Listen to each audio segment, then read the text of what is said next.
જામનગરના કાલાવડમાં ધામધૂમથી નવરાત્રીની ઉજવણી કરવામાં આવી હતી। રાસ તેમજ મહિષાસુર વધ રાસ તેમજ રામલીલા સહિતના રાસનું આયોજન કરાયું હતું। લોકો મંત્રમુગ્ધ થયા। નવરાત્રી એટલે કે નવરાતો અને શારદીય નવરાત્રી જે આજના સમયમાં પારંપરિક અને આધુનિક બે રીતે ઉજવવામાં આવે છે। નવરાત્રીમાં જગતજનની મા દુર્ગાના 9 રૂપ સ્વરૂપોની ઉપાસના કરવામાં આવે છે। માતા દુર્ગા, ચામુંડા તેમજ અન્નપૂર્ણા અંબાજીની પૂજા અને સ્તુતિ કરવામાં આવે છે। જામનગર જિલ્લાના કાલાવડ તાલુકાના નવા ગામ ખાતે નવરાત્રીના ગરબાનું ધામધૂમથી આયોજન કરવામાં આવ્યું છે।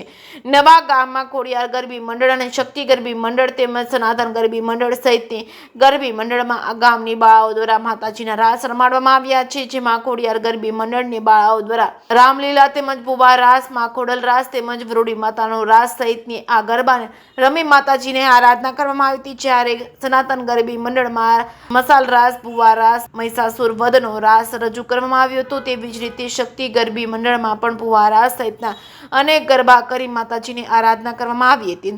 નવરાત્રીના 1 મહિના પહેલા જ ગરબી મંડળ દ્વારા ગરબીની ટ્રેનિંગ આપવાનું શરૂ કરી દીધું હતું। નવરાત્રી પૂર્ણ થતા બધી બાળાઓને લાણી સ્વરૂપે ભેટ આપવામાં આવી હતી। જે કે સિંગોદતી સાથે હર્ષલ કંદડિયા, જામનગર।